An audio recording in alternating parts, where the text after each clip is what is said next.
From the Grand Ballroom at the Plaza Hotel in downtown New York, I'm Mark Golub, coming to you from the 2014 AIFL Dinner, the dinner of the America-Israel Friendship League.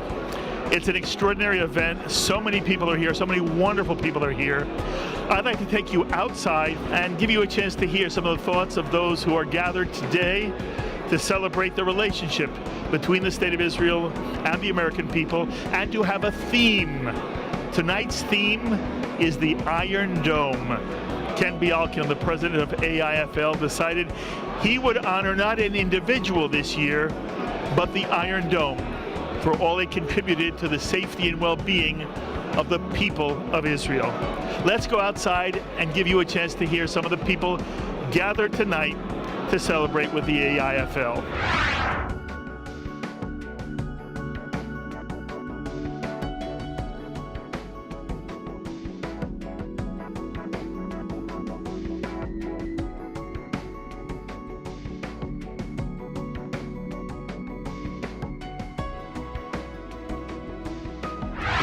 What a great pleasure I have now standing with Ken Bialkin, the president of AIFL. Whose idea was it to sort of honor the Iron Dome tonight? Well, I hate to tell you, but it was mine. I knew that. I was setting Ken up. By the way, it's a tremendous choice, but explain to the audience why you're not right now honoring necessarily an individual, but the entire concept and the fact of the Iron Dome. What were you trying to say by making it the focus of attention tonight? I hope that your viewers understand that the Iron Dome is a missile defense system originated by Israel and helped to be financed by America. A joint venture of those two countries, Israel's brains and Americans' money, I could say, but we need all of that. The Iron Dome was put into its first use in the Gaza war when the Hamas sent over 4,000 missiles and rockets into Israel, attacking Jerusalem and Tel Aviv. Had those rockets landed anywhere in Jerusalem or Tel Aviv, a heavily populated area, there'd be hundreds and maybe thousands of people demolished and killed. And 90% of all the rockets that came over Israel were knocked down by the missile defense of the Iron Dome system. It's a missile defense system that it's a bullet shooting a bullet, believe it or not. And the Israelis created it with a 90% record. Nobody was hurt. And it's I believe, a new stage in warfare and in combat because it opens up many opportunities and many serious problems. Because nobody has any defense other than Israel and America now against the rocket and missiles. Ken, who's here tonight to represent those who made possible the Iron Dome? Oh, well, we have the originator, General Golub, who had the idea and pushed it for years. We have the head of Rafael, which is the company that was the general contractor, an Israeli company. We have the head of Israel Aircraft Industries, who made the avionics and the electronics and the radar. We have impressed several other Israeli companies, and we have Amir Peretz, who was the Minister of Defense of Israel, who pushed the idea through the Knesset and got the money for it.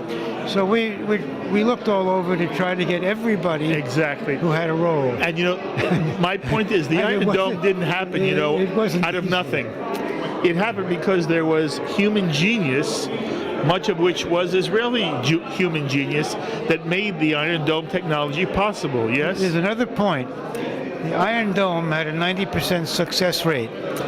Can you imagine if 4,000 rockets and missiles were sent by those maniacal Arabs into Israel and there was no Iron Dome, there would be thousands of Israeli casualties. If there are any Israeli casualties, you know that Israel would have reacted and would have had to take a ground offensive into Gaza. And so the Iron Dome probably saved many times the Palestinian lives as the Israeli lives. And they should be saying, thank you, Bibi, and thank you us, but they don't say thank you to anybody but Allah. Yeah, by the way, it's a superb point. I've asked you this last question a couple of times, but at this dinner, I want you once again to just say what's ever in your heart. What do you wish American Jews, and Americans in general, as you know, we have many non-Jews watching JBS now all the time, what would you want the American people to understand more, understand better about the Israeli-Palestinian conflict and about Israel today? I just wish they understood that we are caught in a grip of a war of societies, that the Islamic radicals are out to destroy Western society. It makes one feel silly when you say it, but when you think about it, it's true. And if all your readers would understand that, and your viewers would understand it, the world would be better off. This is Ken Bialkin. He's made a difference his entire life for the Jewish world and really for the United States of America and for the good of the world. I am privileged to call you my friend. I love you very much. God bless Kol you. Tuva Hatzlacha, Mazal Tov on tonight. Thanks. Thank you. God bless Ken you. Bialkin, thank you. What a pleasure I have now standing with one of the individuals who's helped build the economy of the state of Israel, Yossi Vardi. And I've heard you speak, and you're funny and you're wise. By the way, I told you before, Go on with compliments. I told you. If you think that flattery will not get you anywhere, you are totally wrong. Okay. I could flatter this guy all day long. And incidentally, I will say to you seriously, very few people have the courage to speak as you do in a very complicated Jewish time. And I want to ask you bluntly, I want to ask you, if you had to put your finger on the one or two things that bothers you the most about the state of Israel being unable to achieve a viable, practical peace with the Palestinians, what's one or two of the major issues that you feel is the impediment? What's keeping this from happening, Yossi? Look, forging a peace, it's always a very painful process. So it was with Egypt. We gave back the whole Sinai and all the oil in the Gulf of Suez. But can you imagine what would be the position in Israel today without a peace agreement with Egypt? Same with Jordan. So peace is very painful.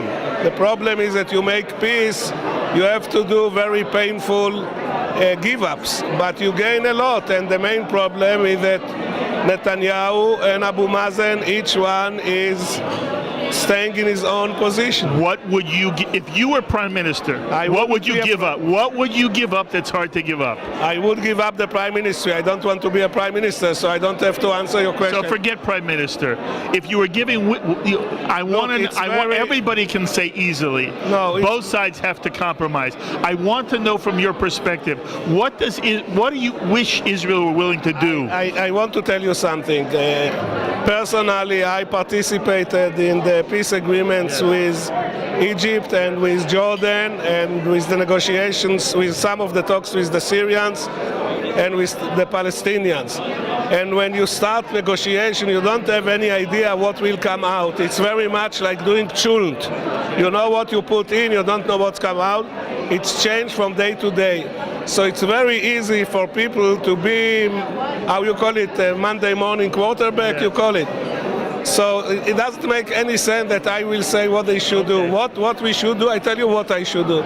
I should support the process, and I should support Netanyahu or whomever will make the deal. In whatever deal he find it good for the country. We have to trust the leadership, and the leadership has to deliver it, and we have to support the leadership. Make no sense to come with programs or plans because it's totally useless. Okay. Right now we're here celebrating the Iron Dome. That's the theme of the AIFL dinner tonight.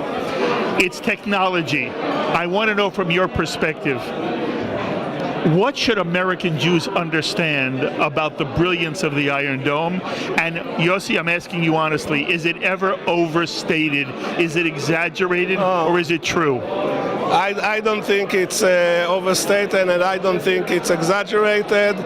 And I think that the people, both Jews and non-Jews in America and the rest of the world, understand very well what this marvel of technology and modern technology, human endeavor, because it was developed in a very short time by the best brains in Israel. What it means, I can tell you one thing. My vote for trusting this technology was that when there were sirens, my wife ran to the shelter and I stayed in bed. And I told her that statistics shows that more people died sleeping in the stairways, running in the stairways and breaking their heads, than by these missiles. So this show you my personal selection. But I must tell you, when we heard today the 4 people who were responsible to the development of it describing it, believe me, it was even more than what I imagine. I just hope that the same brain power that was engaged in avoiding the missiles will be also engaged, or similar brain power, in avoiding the missiles by forging some kind of arrangement in the area. This will be much more productive. Efficacious, yes. That's very well said. My last question for you. No. I have to answer you another thing. In the beginning, Please. You asked me what are the two points which bother me. Yes. The other thing which bother me, for whatever it was, is that the fragmentation in the Israeli society. We have to become more embracing society. We have to embrace the ultra-Orthodox. We have to embrace the Arab Israelis. We have to embrace the people which are still stay in poverty and are unable to provide the correct education to their kids. So there are a lot for us to do, and I hope that these things will be done. How could it be that in the state of Israel you have to be concerned with these kinds of issues in some idealistic way, Yossi? There was the idea that somehow the Israeli society would understand you could not leave the stranger, the orphan, the widow, the poor alone. What happened? The foreigner, and exactly right. The foreigner, the stranger. What went wrong in your mind? That's a very, very good question. It's a very long question. I belong to the generation which got the baton from our parents who didn't have anything and were idealistic and ran the show for the last 20 years. So it's me and my generation who made this faux pas, how you say, the things, and our parents cared a lot that we will have what they didn't have, but they cared less that we will have what they had, and what they had is idealistic, a much stronger feeling of solidarity. I'm not trying to portray all of them as holy people, but the sense of mutual responsibility, helping each other, solidarity this is something we lost, and I hope we will have smart enough to gain it back. I could speak to you for an hour, but I only have one question at this time to ask you. Every time you say you have one question, you ask me 5. Yeah, no, this is the last question. You are making inflation of questions. Here's my last question. You promise? Yes, I promise. I promise.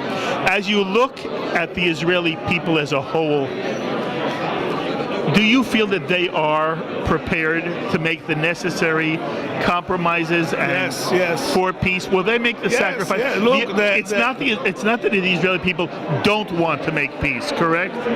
Look, every Israeli is being torn between the yearn for peace and the need to feel secure. Yes. It's not a trivial thing. I don't envy Netanyahu.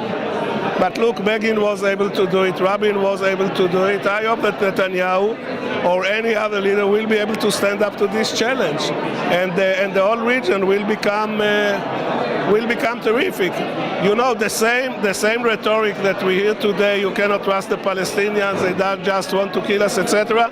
We heard the very same thing when we made peace with Egypt, when we made peace with Jordan, sure, making peace with the Palestinians, it's much more painful, and we have to make much bigger give-ups. But giving up the whole Sinai was not a trivial, and the guy who gave up Sinai, or gained Sinai, if you want, in today world is Menachem Begin. It was not some leftist, hallucinating left, self-hating Jew like all of us, you know. I promised you that would be the last question. I'm going to keep my promise, but I want you one day to come into our studio and sit with me.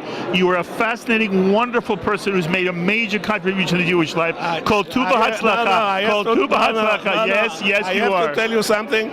If my father would heard what you say now, he would believe, he would enjoy it, and if my mother would hear it, she would even believe it. Thank you. Okay, so there's so many people, wonderful people here at the 2014 AIFL Gala. This is my love here. This is Malcolm Hoenlein. You know him well, Executive Vice Chairman of the Conference of Presidents of Major American Jewish Organizations. I've asked you this kind of question before, but it deserves another specific answer. Look, you go everywhere. You have to be at many, many events, but you go out of your way to be here at the AIFL dinner. Why is this? What should American Jews understand about why this is such an important moment in the relationship between Israel and the United States? Well, there are two answers. One, why I'm here, because I really believe the League is an important institution. It's a member of the Conference of Presidents. It's unique in that it brings together Jews and non-Jews in support of Israel. They have some very wonderful programs, especially for young people, the young ambassadors, and school programs.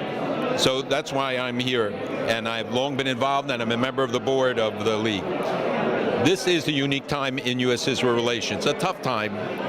But on the other hand, as much as the media focuses on the tensions, the fact is that events in the world are driving America and Israel closer together. ISIS, ISIL, the Al-Qaeda, Al-Nusra, all these things, all the changes in the Middle East are in fact underscoring what America and Israel have in common, how the war on terror is not just Israel's, but it's America, and that Israel and America are on the front line of this battle. When you take the whole panoply of issues from the Arab volcano and we see the changes in the Arab world towards Israel, it strengthens the bonds. It underscores why these two great democracies, whatever the differences that sometimes come up, overwhelmingly are bound together by common values, common interests. And speak about that in terms of tonight's theme, celebrating the Iron Dome. The Iron Dome is the perfect embodiment of that commonality of interest, because it was American financing, Israeli technology, American technology, Israeli ingenuity and commitment. Neither one could have done it alone. But together they created something that will benefit not just Israelis, but Americans and many generations to come, because these will be improved upon, these will be augmented. Many other countries want to get them. So that this is the first protection, the first shield against what is the new terrorist weapon, the missile. I can't have you here without asking you to make one comment about what we hear now, see now in the press every day. There seems to be an escalation of Palestinian terrorism directed at Israelis inside Jerusalem, inside Israel. And at the same time, we saw Ambassador Ron Prosor give this extraordinary address at the United Nations. So I want you to comment on those two things at the moment, as people really, everybody wants a piece of this man. But I want you to speak about the time we're in terms of what seems to be an increase in Arab terrorism, Palestinian terrorism, and put it in context with the speech that Ambassador Prosor gave. Ambassador Prosor's speech by itself is a masterpiece, and everybody should read it. It's online, it's available in many places. But it is a statement reminding the world of the difference between the firefighter and the arsonist. Telling the world, who are you condemning in every resolution of the United Nations? 20 automatic resolutions, scores of them. Half of the Human Rights Council condemnations deal with Israel. And what about Syria? 200,000 dead, 10,000 Christians killed, no resolutions, no condemnations. And more than that, what we have seen is the incitement by the Palestinian Authority, by Abbas himself, honoring the terrorists, encouraging terrorism, saying Al-Aqsa is under threat when it was not true. It has not been true. The only ones discriminated against at the Temple Mount are Jews who can't go there to pray. Arabs can go, it's open. The attacks that we have seen, what disturbs me is this overlay of a religious war that we see them trying to introduce, and the resorting now to using cars to run over people, knives to stab people, butchering. And this is following the ISIS model. ISIS showed that the best recruitment tool in the world today for terrorist organizations is beheadings. That's why in Yemen they do it now, in Syria, in Lebanon, in Iraq, in Iran, everywhere, because they found out that it works. 1,000 recruits a month go to ISIS, and young people especially. So this, to me, is a horrific development, and that the world has to unite to stand in outrage against it. And if we don't, then we all become the victims of it. Beautifully said, Malcolm. And one of the lines that I thought was so wonderful in the ambassador's speech was, he said that while people say, yes, Israel has the right to defend itself, you would never say that about Sweden. The fact that it's even said in some way is an insult to the state of Israel. Exactly right. It is an insult to have to say we have a right. It's an automatic right. It's an obligation. It's a responsibility of every government to protect its citizens. That is the first responsibility of a government. And for them, in this condescending way, say, we recognize the right of Israel to defend itself. I don't need your recognition. I don't need your recognition of state. It exists just as our rights exist. What they should be saying is, we condemn the actions against Israel, those who threaten Israel, and we stand in support of Israel and will back them in taking whatever actions are necessary to protect their citizens. Beautifully said. This is Malcolm Hoenlein. No one says it better, and it's always a privilege to share him with you on JBS. Thank you, Malcolm. Love you. It's mutual. This is an enormous privilege. I'm standing with Eric Cantor, of course, who from years and years and years served this country in the House of Representatives, and it's wonderful having you here at this dinner. And I should ask you, first of all, why AIFL? What brings you here tonight? Well, I mean, obviously what AIFL has been about in the effort Ken Bialkin has undertaken is, I think, a very important part of the fabric of the U.S.-Israel relationship. Clearly, right now, we are in very daunting times with existential threats posed to our ally Israel, and frankly to us here in the United States. The spread of radical Islam is something that I think more need to take very seriously, and I think that's why I'm here. Okay. It's clear, obviously, you represent a different party than the party that's in the White House. And I'm not asking you to bash or criticize anybody. What I'm asking you to do is give me your best analysis yourself. As you look at the relationship between America now and Israel, especially the American administration in Israel, are there things that bother you? Are there things that concern you?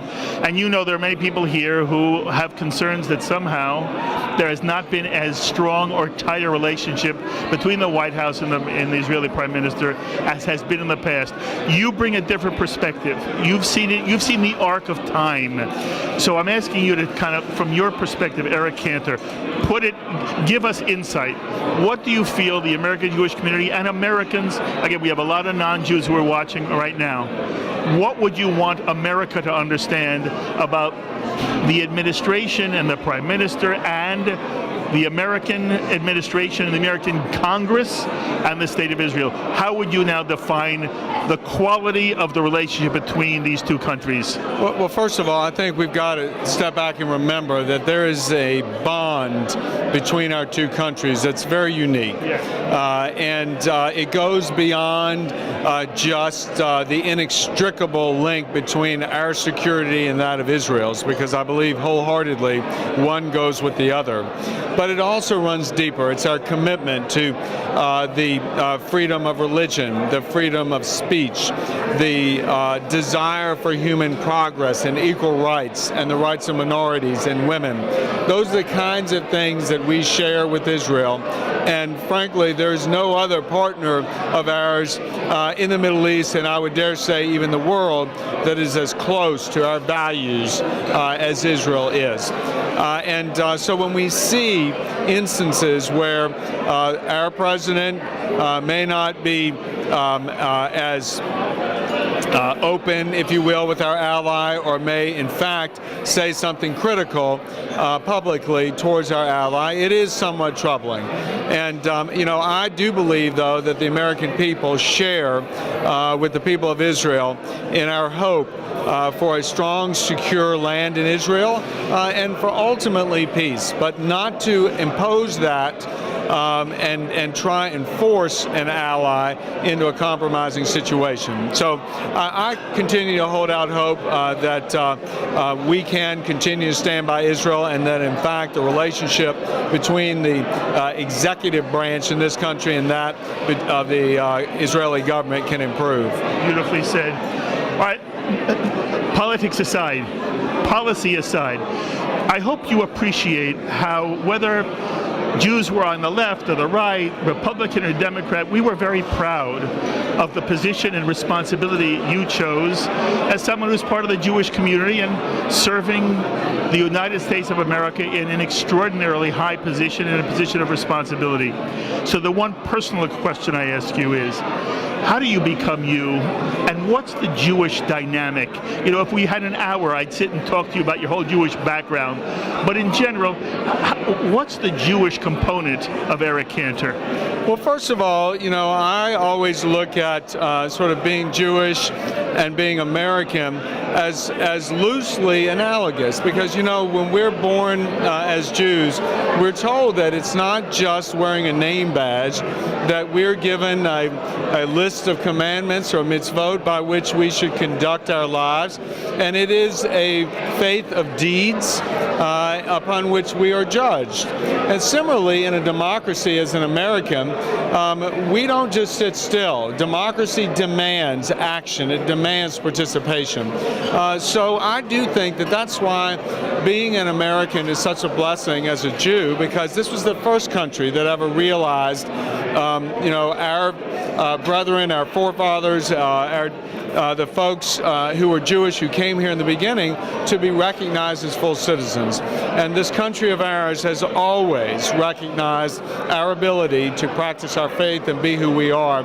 So it's a huge blessing, and obviously, as an American Jew, it is something that I think fits hand in hand as we go about trying to strengthen our country and its support, not only for Israel, but the kinds of things that we believe in. It is lovely meeting you and talking to you. They say in Hebrew, Kol Tuva Hatzlacha, you should only have goodness and success wherever you go, and know what you really mean to all of us, and you're very precious. Thank you very much. Chag Sameach. Eric Cantor.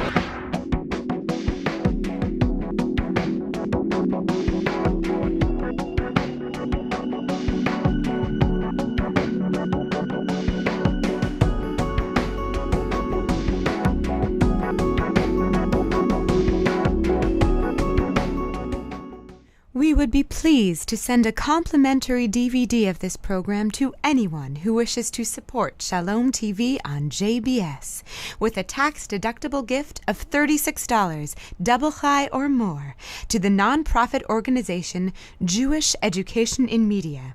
Simply visit the JBS website homepage and click on the Donate button to make a donation by PayPal or your credit card. And please indicate the program for which you would like a DVD. Or you can send your tax-deductible check made out to GEM, P.O. Box 180, Riverdale Station, Bronx, New York, 10471. And again, please remember to indicate which program you would like to receive with our compliments. And we thank you for your kind support.